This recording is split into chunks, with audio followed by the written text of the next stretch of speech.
Hello दोस्तों, स्वागत है आपका मेरे यूट्यूब चैनल परीक्षा प्लान में। तो कैसे हैं आप लोग? आई होप अच्छे होंगे। तो जैसा कि आप लोगों को पता है कि रीट लेवल 2 के लिए एसएसटी के इंपॉर्टेंट क्वेश्चन की मैं प्रैक्टिस करवा रही हूं। तो उसी क्रम में वीडियो को आगे बढ़ाते हैं।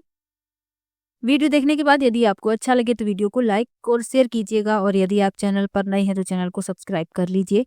रीट एसएसटी के प्रीवियस ईयर के सभी क्वेश्चन मैं सॉल्व करवा चुकी हूँ। 2011 वाले पेपर से मैंने शुरुआत की थी और 2022 तक जितने भी पेपर हुए हैं उन सभी के एसएसटी के क्वेश्चन मैं करवा चुकी हूँ, साइंस के क्वेश्चन करवा चुकी हूँ और ईवीएस के क्वेश्चन भी करवा चुकी हूँ। तो इन सब की अलग अलग प्लेलिस्ट बनी हुई है जहाँ पर आप सभी वीडियो एक साथ प्राप्त कर सकते हैं। यानी कि एसएसटी की प्लेलिस्ट अलग बनी हुई है, ईवीएस की अलग बनी हुई है, साइंस की अलग बनी हुई है। तो यदि आप देखना चाहते हैं तो देख सकते हैं। चलिए आज के वीडियो को शुरू करते हैं। वीडियो देखने के बाद यदि आपको अच्छा लगे तो वीडियो को लाइक और शेयर कीजिएगा, और यदि आप चैनल पर नए हैं तो चैनल को सब्सक्राइब कर लीजिए। तो पहला प्रश्न दिया गया है, सुमेलित कीजिए, यानी कि हमें मिलान करना है। चलिए मिला लेते हैं। ये खनिज लिखे हैं, ये उपभोग लिखे हैं। पहला लिखा है सीसा जस्ता, तो ये बैटरी अम्ल, इसे डी से मिला देंगे। तांबा को विद्युत तार से मिला देंगे। जिप्सम को उर्वरक से मिला देंगे और वॉले स्टोनाइट को सिरेमिक से मिला देंगे। यानी कि पहले का डी, दूसरे का ए, तीसरे का बी और चौथे का सी। तो डी विकल्प इस प्रश्न का उत्तर हो जाएगा। चलिए अगले प्रश्न पर चलते हैं। लिखा है सुमेलित कीजिए, इसमें भी मिलान करना है। चलिए मिला लेते हैं। मिलान वाले प्रश्न बहुत अच्छे होते हैं, इनसे आपके 4 प्रश्न तैयार हो जाते हैं। यदि मिलान वाला आता है तब भी आप कर लेंगे, और यदि अलग से पूछ लिया जाता है तब भी आप कर लेंगे। लिखा है अभयारण्य का नाम और वन्य जीव। चलिए मिलाते हैं। राष्ट्रीय मरु उद्यान, तो इसे मिला देंगे सी से, गोडावन। उसके बाद लिखा है टोडगढ़ रावली, तो इसे मिला देंगे तेंदुआ से, ए से। सीता माता, इसे मिला देंगे उड़न गिलहरी से, और माउंट आबू इसे रीछ से। तो इस क्रम में आपका पहले का सी, दूसरे का ए, तीसरे का डी और चौथे का बी, यानी कि जो ए विकल्प है वही आपका उत्तर हो जाएगा। जो राष्ट्रीय मरु उद्यान है ये जैसलमेर और बाड़मेर शहरों के पास स्थित है, और जो टोडगढ़ रावली है ये स्थित है अजमेर, पाली और राजसमंद जिलों में फैला हुआ है। और सीता माता वन्यजीव अभयारण्य ये प्रतापगढ़ और चित्तौड़गढ़ जिलों में स्थित एक वन्यजीव अभयारण्य है, और माउंट आबू ये अरावली श्रृंखला में स्थित है। तो इन सब के बारे में आपको इतनी जानकारी आवश्यक है।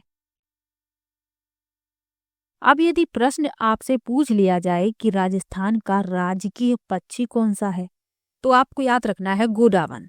इसे कहते हैं ग्रेट इंडियन बस्टर्ड, तो ये आपको याद रखना है। राजस्थान का राजकीय वृक्ष भी याद रखना है, खेजड़ी वृक्ष। तो ये प्रश्न पूछे गए हैं इसलिए मैंने आपको बता दिया है। चलिए अगले प्रश्न पर चलते हैं। निम्नलिखित में से अरब सागरीय अपवाह तंत्र का उदाहरण है।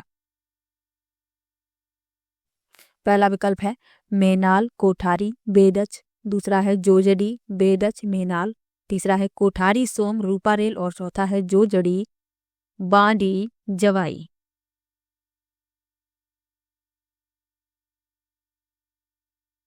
तो प्रश्न में पूछा गया है कि अरब सागरी अपवाह तंत्र का उदाहरण है, तो आपको अपवाह तंत्र के बारे में पता होना चाहिए। तो किसी क्षेत्र में निश्चित वाहकाओं के जरिए होने वाले जल प्रवाह को अपवाह कहते हैं, और इन वाहकाओं के जाल को अपवाह तंत्र कहते हैं। अब अरब सागरी अपवाह तंत्र पूछा गया है। चलिए अब प्रश्न को देखते हैं कि अरब सागरी अपवाह तंत्र कौन सा है। तो अरब सागर भारत के पश्चिमी भाग में स्थित है, और अरब सागर इस समुद्र में बहने वाली सभी नदियों का अपवाह तंत्र है। अरब सागर के पश्चिमी हिस्से में बहने वाली नदियों के उदाहरण हैं साबरमती, माही, लूनी के साथ साथ उनकी सहायक नदियां। अब जो यहाँ पर नदियां लिखी हुई हैं ये सहायक नदियां हैं। तो अपवाह तंत्र हो गया अरब सागरी अपवाह तंत्र जोजड़ी, बांडी और जवाई। डी विकल्प इसमें सही हो जाएगा। चलिए अगले प्रश्न पर चलते हैं।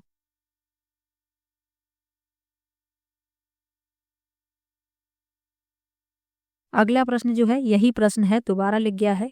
चलिए अगले पे चलते हैं। लिखा है 1957 में भारतीय पुरातत्व सर्वेक्षण के तत्कालीन डायरेक्टर जनरल थे।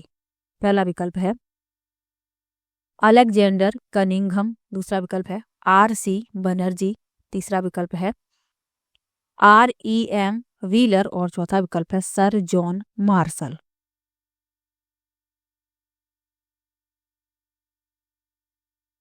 तो पूछा गया है कि 1947 में भारतीय पुरातत्व सर्वेक्षण के तत्कालीन डायरेक्टर जनरल थे, तो वे थे REM व्हीलर। सी विकल्प इसमें सही हो जाएगा। ये 1944 से 1948 तक भारतीय पुरातत्व सर्वेक्षण के महानिदेशक थे। अब जो और विकल्प लिखे हुए हैं उनके बारे में जान लीजिए। अलेक्जेंडर कनिंघम ये 1861 से 1885 तक भारतीय पुरातत्व सर्वेक्षण के पहले महानिदेशक थे। तो यदि पहले पूछ लिए जाएं तो आपको इनका नाम याद रखना है। RC बनर्जी ये 1928 से और 1931 तक महानिदेशक थे, तो ये आपको याद रखना है। और सर जॉन मार्शल ये 1902 से 1928 तक थे। तो इन सब के बारे में आपको जानकारी आवश्यक है और इसमें सी विकल्प सही है। चलिए अगले प्रश्न पर चलते हैं। लिखा है निम्नलिखित में से कौन सा अंतर्जनित बलों से संबंधित है। पहला विकल्प है पवन, हिमनद, ज्वालामुखी, दूसरा है ज्वालामुखी भूस्खलन भूकंप, तीसरा है भूकंप भूस्खलन नदी और चौथा है हिमनद समुद्री तरंग नदी। तो अंतर्जनित बल क्या होते हैं, सबसे पहले ये जान लीजिए। तो पृथ्वी के आंतरिक भाग में कार्य करने वाले बलों को अंतर्जनित बल कहा जाता है। और ये जो बल होते हैं ये भूपर्पटी को आकार देने में महत्वपूर्ण भूमिका निभाते हैं। अब इसमें पूछा गया है जो अंतर्जनित बलों से संबंधित है वह बताना है। तो ज्वालामुखी, भूस्खलन और भूकंप, बी विकल्प इसमें सही हो जाएगा। चलिए अगले प्रश्न पर चलते हैं। लिखा है कौन सी पर्वतमाला प्रायद्वीपीय पठार के उत्तर पश्चिम दिशा में स्थित है। पहला विकल्प है विंध्याचल, दूसरा है सतपुड़ा, तीसरा है अरावली और चौथा है पूर्वी घाट। तो प्रायद्वीपीय पठार भारत के दक्षिणी भाग में स्थित ऊंचा भूभाग का एक बड़ा क्षेत्र है। यह चारों तरफ से कई पर्वत श्रृंखलाओं से घिरा है और इनमें से प्रत्येक श्रृंखला की अपनी अनूठी विशेषताएं भी हैं। अब इसमें पूछा गया है कि जो प्रायद्वीपीय पठार के उत्तर पश्चिम दिशा में स्थित है तो वह है अरावली। सी विकल्प इसमें सही हो जाएगा। अरावली पर्वतमाला पश्चिमी भारत में स्थित पहाड़ों की एक श्रृंखला है जो उत्तरी राज्य हरियाणा से दक्षिणी राज्य गुजरात तक फैली है। यह दुनिया की सबसे पुरानी पर्वत श्रृंखलाओं में से एक है और इसका समृद्ध भूवैज्ञानिक इतिहास है। तो ये आपको याद रखना है। अब जो और विकल्प लिखे हुए हैं इनके बारे में जान लीजिए। जो विंध्याचल पर्वतमाला है यह एक दूसरी पर्वत श्रृंखला है जो प्रायद्वीपीय पठार के उत्तर में स्थित है और जो गुजरात राज्य से उत्तर प्रदेश राज्य तक फैली है। सतपुड़ा के बारे में क्या याद रखना है। सतपुड़ा पर्वतमाला प्रायद्वीपीय पठार के उत्तर पूर्व में स्थित पहाड़ियों की एक श्रृंखला है जो महाराष्ट्र राज्य से मध्य प्रदेश राज्य तक फैली है। और पूर्वी घाट, तो पूर्वी घाट प्रायद्वीपीय पठार के पूर्व में स्थित पहाड़ों की एक श्रृंखला है जो भारत के पूर्वी तट के साथ उड़ीसा राज्य से तमिलनाडु राज्य तक चलती है। सबके बारे में आपको जानकारी आवश्यक है और सी विकल्प इसमें सही है। चलिए अगले प्रश्न पर चलते हैं। लिखा है निम्नलिखित में से कौन सा आंतरिक ग्रहों का एक समूह है। पहला विकल्प है बुध, शुक्र, पृथ्वी, बृहस्पति, दूसरा है शुक्र, पृथ्वी, बुध, मंगल, तीसरा है पृथ्वी, मंगल, शुक्र, बृहस्पति और चौथा है पृथ्वी, मंगल, बृहस्पति, शनि। तो सौर मंडल में 8 ग्रह हैं और क्रम से आप लोग कमेंट में बताएंगे क्योंकि जो चीजें आप लिखते हैं वो आप कभी भूलते नहीं हैं। तो यदि आप कमेंट में भी लिखेंगे तभी वो आपको याद रहेगा कि मैंने आपसे कहा था कि क्रम बताइए और आपने कमेंट किया था, तो ये आपको हमेशा याद रहेगा। तो आप लोग कमेंट में बताएंगे 8 ग्रहों का क्रम सूर्य के अनुसार दूरी के अनुसार जो ग्रह हैं वो आप लोग बताएंगे क्योंकि मैंने आपको कई बार बताया है। अब इसमें आंतरिक ग्रह पूछे गए हैं, तो आंतरिक ग्रह कौन कौन से हैं? जो ग्रह सूर्य और क्षुद्र ग्रह क्षेत्र के बीच स्थित हैं उन्हें आंतरिक ग्रहों के रूप में जाना जाता है। कौन कौन से हैं? बुध, शुक्र, पृथ्वी और मंगल।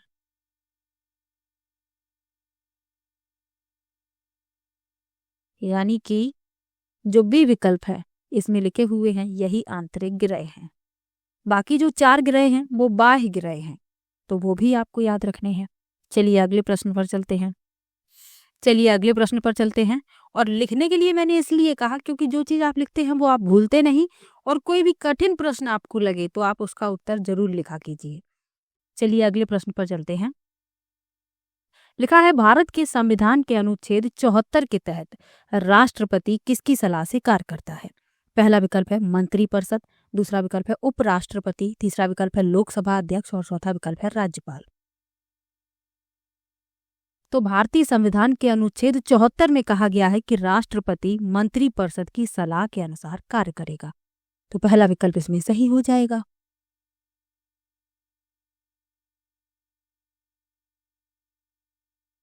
चलिए अगले प्रश्न पर चलते हैं।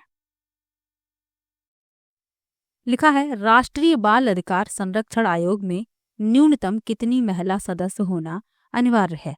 पहला विकल्प है 2, दूसरा विकल्प है 3, तीसरा विकल्प है 4 और चौथा विकल्प है 5।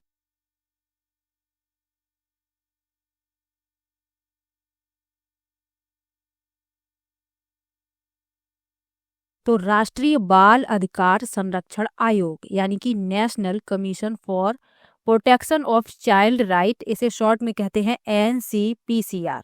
तो ये एक ऐसा संगठन है जो सभी भारतीय कानूनों, कार्यक्रमों, नीतियों और प्रशासनिक ढांचे में बाल अधिकार केंद्रित दृष्टिकोण को लागू करने का प्रयास करता है। इसका प्रबंधन केंद्र सरकार के महिला एवं बाल विकास मंत्रालय द्वारा किया जाता है। अब इसमें पूछा गया है कि इसमें कितनी महिला सदस्य होना अनिवार्य है? तो कम से कम 2, पहला विकल्प इसमें सही हो जाएगा। चलिए अगले प्रश्न पर चलते हैं। लिखा है भारत के संविधान के किस भाग में शहरी स्थानीय शासन वर्णित है? पहला विकल्प है 8, दूसरा है 9 का, तीसरा है 11 और चौथा है 10 का। तो इस प्रश्न में आपका दूसरा विकल्प सही हो जाएगा, 9 का। भारतीय संविधान के महत्वपूर्ण 100 प्रश्न की वीडियो मैंने बनाई है जिसमें मैंने टॉप 100 क्वेश्चन लिए हैं संविधान से संबंधित। यदि आपने वो वीडियो नहीं देखी है तो देख लीजिए। जो प्रैक्टिस 10 है यानी जो SST की प्रैक्टिस 10 वाली वीडियो है उसने मैंने टॉप 100 क्वेश्चन लिए हैं संविधान के, तो आप लोग देख सकते हैं वो वीडियो, और यदि देख ली है तो बहुत अच्छी बात है।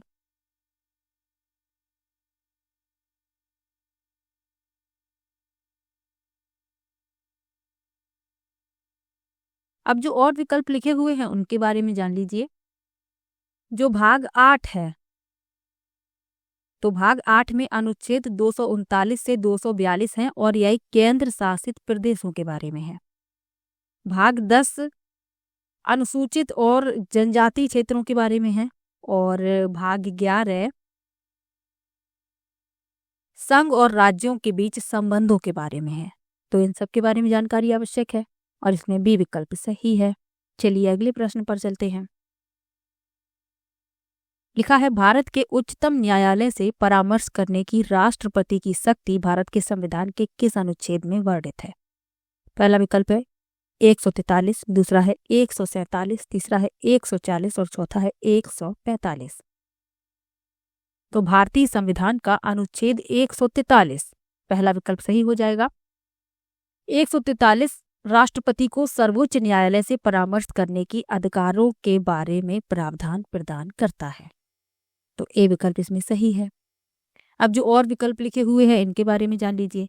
जो अनुच्छेद 147 है ये भारतीय संविधान की व्याख्या के बारे में है। अनुच्छेद 140 सर्वोच्च न्यायालय की सहायक अधिकारों के बारे में है, और अनुच्छेद 145 न्यायालय के नियमों से संबंधित है। तो सबके बारे में जानकारी आवश्यक है और इसमें ए विकल्प सही है। चलिए अगले प्रश्न पर चलते हैं।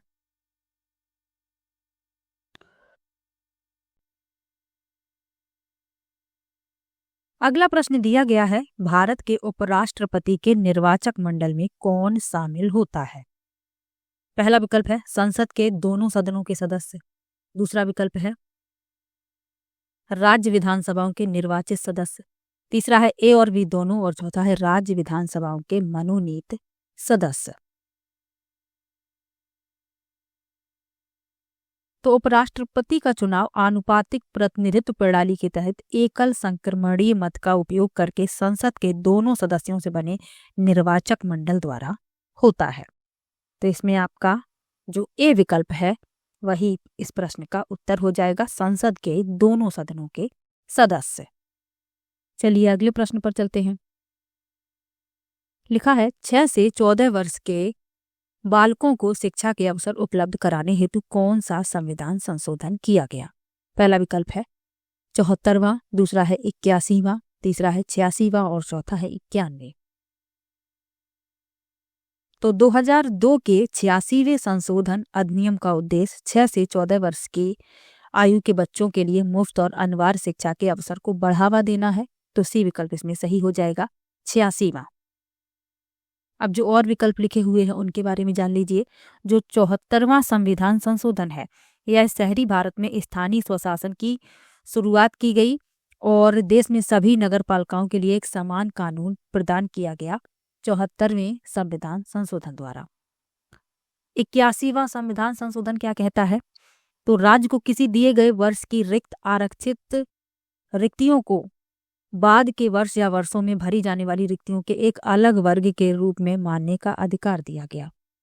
और 91वें संविधान संशोधन,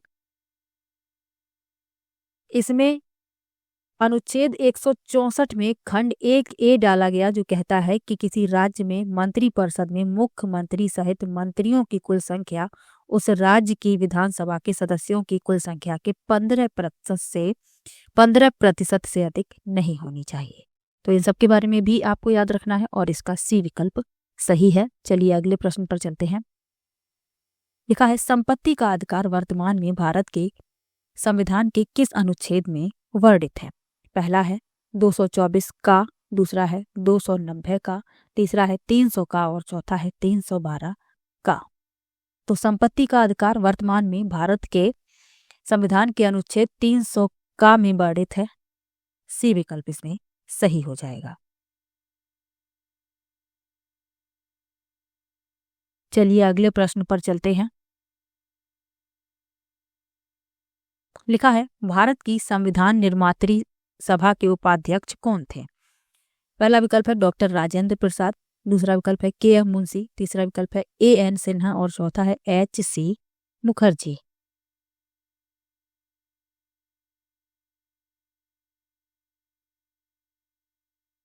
तो भारत की संविधान निर्मात्री सभा के उपाध्यक्ष पूछे गए हैं, तो इसमें आपका डी विकल्प सही हो जाएगा, H.C. मुखर्जी।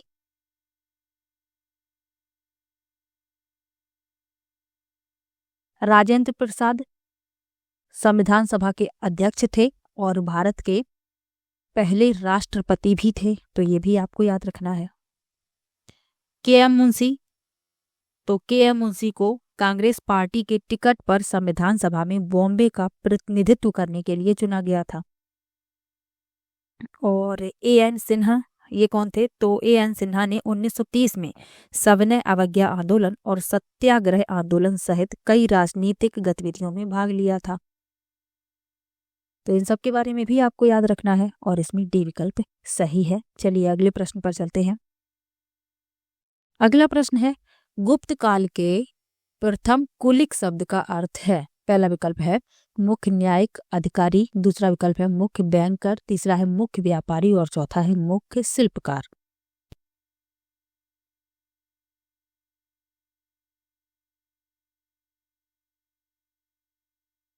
तो प्रथम कुलिक का उपयोग गुप्त काल के दौरान एक संघ में प्रमुख कारीगर या शिल्पकार को संदर्भित करने के लिए किया जाता था। तो इसमें डी विकल्प सही हो जाएगा, मुख्य शिल्पकार। चलिए अगले प्रश्न पर चलते हैं। लिखा है वो भूर्ज यानी बर्च छाल कहाँ पाई गई जिस पर ऋग्वेद की वैदिक प्रार्थनाएं लिखी गईं? पहला विकल्प है कश्मीर, दूसरा है महाराष्ट्र, तीसरा है बंगाल और चौथा है बिहार। तो भूर्ज छाल पाई गई कश्मीर में, जिस पर ऋग्वैदिक प्रार्थनाएं लिखी गई थीं। ए विकल्प इसमें सही हो जाएगा। वेद कितने हैं? 4 वेद हैं, ऋग्वेद, सामवेद, यजुर्वेद और अथर्ववेद। सबसे प्राचीन वेद ऋग्वेद है, तो ये आपको याद रखना है। चलिए अगले प्रश्न पर चलते हैं। लिखा है निम्नलिखित में से कौन सी तमिल कृति हमें आम पुरुषों और महिलाओं के जीवन के बारे में सूचित करती है? पहला विकल्प है सिल्लापादिकारम, दूसरा है वलैयापति, तीसरा है मणिमेखलई और चौथा है पेरिया पूर्णम। तो पेरिया पूर्णम एक तमिल कृति है जो हमें आम पुरुषों और महिलाओं के जीवन के बारे में सूचित करती है। डी विकल्प इसमें सही हो जाएगा।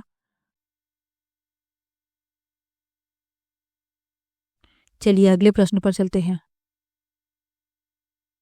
लिखा है निम्नलिखित में से कौन मेल नहीं खा रहा है? पहला लिखा है खजुराहो, चंदेल, ऐहोल, चालक, कांचीपुरम, पल्लव और चौथा है महाबलीपुरम चोल।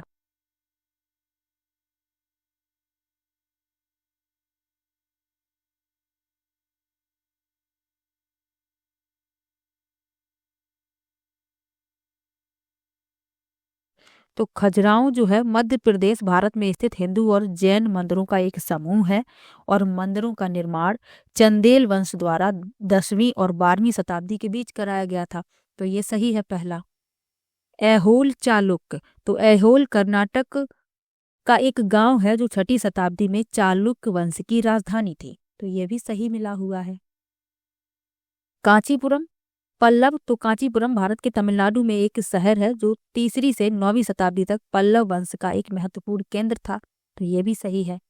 चौथे में लिखा है महाबलीपुरम चोल, तो महाबलीपुरम जिसे मामल्लपुरम के नाम से भी जाना जाता है, भारत के तमिलनाडु में स्थित एक यूनेस्को विश्व धरोहर स्थल है और महाबलीपुरम में स्मारक मुख्य रूप से पल्लव वंश द्वारा बनवाए गए थे। चोल वंश का इनसे संबंध नहीं है, तो यही गलत है और यही पूछा गया है कि कौन मेल नहीं खा रहा। तो डी विकल्प इस प्रश्न का उत्तर हो जाएगा। चलिए अगले प्रश्न पर चलते हैं। निम्नलिखित में से कौन सी रचना सूरदास द्वारा संकलित नहीं है? पहला विकल्प है सूरसागर, दूसरा है सूर सारावली, तीसरा है साहित्य रत्ना और चौथा है साहित्य लहरी।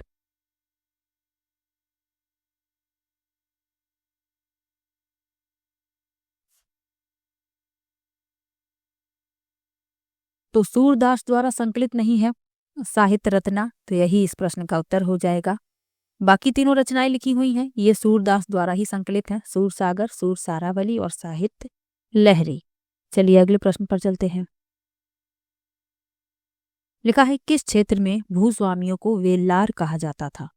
पहला विकल्प है महाराष्ट्र क्षेत्र, दूसरा है तमिल क्षेत्र, तीसरा है पंजाब क्षेत्र और चौथा है बंगाल क्षेत्र। तो तमिल क्षेत्र में बड़े भूस्वामियों को वेल्लार के रूप में जाना जाता था, तो इसमें बी विकल्प सही हो जाएगा।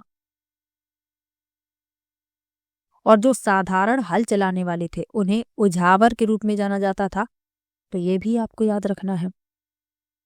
बी विकल्प इसमें सही है। चलिए अगले प्रश्न पर चलते हैं।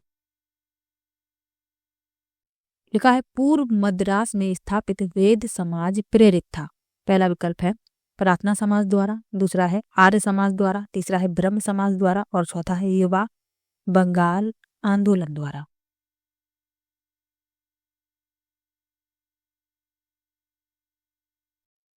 तो पूर्व मद्रास में स्थापित वेद समाज ब्रह्म समाज द्वारा प्रेरित था। सी विकल्प इसमें सही हो जाएगा। ब्रह्म समाज की स्थापना किसने की? राजा राम मोहन राय ने की, ये भी याद रखिए। आर्य समाज की स्थापना किसने की? स्वामी दयानंद सरस्वती ने की। प्रार्थना समाज की स्थापना किसने की? तो आत्मा राम पांडुरंग ने की। तो ये सब भी आपको साथ में याद रखना है। और युवा बंगाल आंदोलन 19वीं सदी की शुरुआत में बंगाल में हुए एक सामाजिक और बौद्धिक सुधार आंदोलन को कहते हैं और इस आंदोलन का नेतृत्व हेनरी विवियन डेरोजियो ने किया था। तो ये भी आपको साथ में याद रखना है। चलिए अगले प्रश्न पर चलते हैं। लिखा है किस गवर्नर जनरल ने घोषणा की थी कि बहादुर शाह जफर अंतिम मुगल राजा होंगे? पहला विकल्प है कैनिंग, दूसरा विकल्प है डलहौजी, तीसरा विकल्प है हार्डिंग और चौथा विकल्प है एलियन। तो कैनिंग ने यह घोषणा की थी कि बहादुर शाह जफर अंतिम मुगल शासक होंगे। ए विकल्प इसमें सही हो जाएगा। चलिए अगले प्रश्न पर चलते हैं। लिखा है निम्नलिखित में से किस भाषा में केसरी अखबार छपता था? पहला विकल्प है अंग्रेजी, दूसरा विकल्प है बंगला, तीसरा विकल्प है मराठी और चौथा विकल्प है उर्दू। तो केसरी एक मराठी भाषा का अखबार था जिसकी स्थापना 1881 में लोकमान्य बाल गंगाधर तिलक ने की थी और यह मराठी भाषा में छपता था। तो सी विकल्प इसमें सही हो जाएगा। चलिए अगले प्रश्न पर चलते हैं।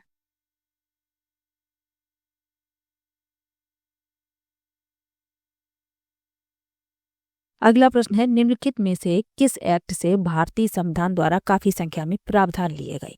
पहला है 1909 एक्ट, दूसरा है 1991 एक्ट, तीसरा है 1935 एक्ट और चौथा है भारत स्वाधीनता अधिनियम 1947। तो इस प्रश्न में आपका सी विकल्प सही हो जाएगा 1935 एक्ट। तो भारत सरकार अधिनियम 1935 के प्रावधानों की एक बड़ी संख्या को भारतीय संविधान द्वारा अपनाया गया। तो ये आपको याद रखना है।